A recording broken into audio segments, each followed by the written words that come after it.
time for pin washes. So these, rather than being an overall slosh wash, these are much more targeted, and we're looking at the panel lines. So make up a black wash with a bit of oil paint and a lot of white spirit, but it is a little bit thicker than a very, very, very watery slosh wash.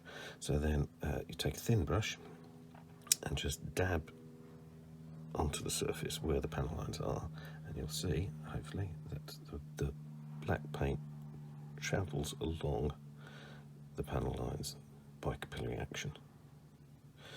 So don't worry about the odd dots that you get where the paint's being applied. The thing to do is to leave this for 10 minutes or so after it's been applied, and then wipe off with your finger the excess. So that will get rid of the little dots. If you go rub across at 45 degrees, then you won't wipe it all out of the panel line, but you will get rid of the marks. So this is just a case of getting this wash and going around the aircraft and just picking up all those panel lines. So I'm using black on the upper surfaces, and I'll use the burnt umber, the dark brown, on the underside. Give it a clean up, and then that should be looking much better. You see, it really picks out, it really picks out the panel lines. You can see them on this telephone, you can't really see them. On here they're starting to show. So it really does pull out the detail. So we'll carry on and do that over the aircraft, clean it up and come back later.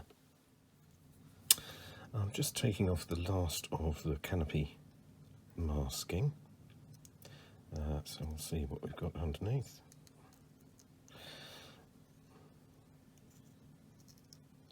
And for the painting of this, it's one time where I would recommend not thinning the paint. So the paint on here went pretty much out of the bottle. I just squirted onto my wet palette, and then the brush was dabbed in it, and most of it dabbed off as if we're dry brushing, so that we're just sort of stippling on fairly dry paint. That's looking pretty good on the whole. If you do get any little areas where the paint has leaked under, little spots, just use the end of a cocktail stick just to rub very gently, and you should be able to get rid of those pretty effectively. Okay, so the canopy is looking all right, happy with that, and we can return to the wash. The pin wash black has dried sufficiently. You can tell when it goes matte, then it's dry enough to start taking the excess off. It was about 10 minutes. And what I've done here is I've done one side and I've left the other side so we can see what the difference is. So you simply take your finger and rub it about 45 degrees and keep rubbing off the excess on your hand or on a tissue, and you'll see that what starts to happen is the wash is left in the panel lines, but it's wiped off most of the rest of the surface. It does kind of add a slightly dark, dirty look to the rest as well, so you go as far as you want with this, really. And you might find that if the panel lines are particularly shallow, or you've accidentally rubbed too much off, or you've done it too early, you can always go back and add another wash, and just keep doing it until you're happy with the look of it. So as I say, 45 degrees is probably the best angle to use for this, because that way you'll keep the most of the paint within the lines, whichever way they're going. As a general rule, I suppose, sort of finish off in the direction of the airflow, so that if you have any draggy, streaky bits, they're following the line of the air that's going over the aircraft, which is in some way simulates the reality of it. So you can see, just a quick go on that, we'll carry on tidying that up, but we've got the panel lines show nice and clearly on one wing, the other wing where they haven't been done, not visible. So we'll go around and do that to the rest of the aircraft. We'll use the black on the upside, and I haven't done the underside yet, but when I do, that will be burnt umber, so dark brown. And that should start to look really good. This is a stage I really like, because the detail starts to pop and the realism really starts to come in. Right, we'll carry on with that. I've been carrying on with the wash, so the wash is all now done on the upper sides. So you can see the black panel line wash has picked out those panels quite nicely, both sides. And on the underside, I've applied the burnt umber. So let's try wiping this off. So it's been dried for about 10 minutes or so. So same thing as the upside really, but it's that bit paler because we're on a lighter surface. This is where the gloss coat is pretty important. If we had a matte finish here, then this would stick even more than it is doing at the moment onto the surface, and we will be able to get rid of most of this. It's as well to have a bit because it adds to all the grime and the dirt and the discoloration that these aircraft would have exhibited out in the field. So we just rub off like that.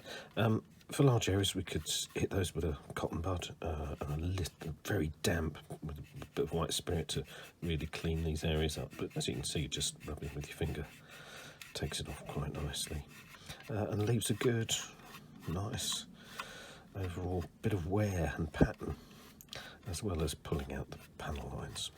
So continue doing that, and we're getting towards the end now. It's starting to look really nice.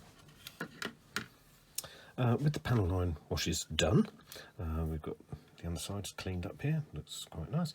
I've also started with a bit of dirt and grime weathering, so just putting little dots of slightly thicker wash black paint where the guns are, and letting that dry just for a few minutes. Then take a bristly, much abused old brush and just streak that down the direction that the air would be flowing. We'll smear these stains and sort of drag them across the wing. So I've done that top and bottom, left and right, and I've also put here where the oil drain is, there's going to be quite a lot of muck coming out of there, so I put some brown and some black there and just sort of scrape that in the direction of airflow. That will just dirty that up as well, so any oil leaks would get blown across the bottom of the fuselage. So that's dirtying that up quite nicely. Let's do the same with the guns on the top. Might be a bit more subtle up here. And we can enhance this with pastels as well in a little bit once we've got the matte coat on.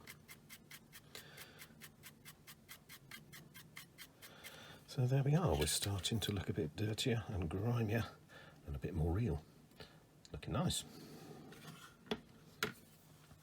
Turning away from the oil paints for a moment, going back to acrylics, the fabric surfaces, the rudder, the elevators, ailerons, they weren't made out of metal on this aircraft, they were made out of canvas fabric, so there's some detail on there that shows some ribs.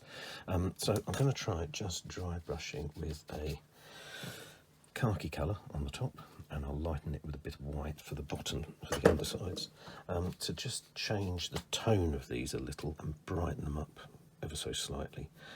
The idea being that they'll look a slightly different colour, slightly fainter, more sun-faded colour than the metal parts of the aircraft, just to distinguish these bits. So that's something, a subtle little difference that should make all the difference.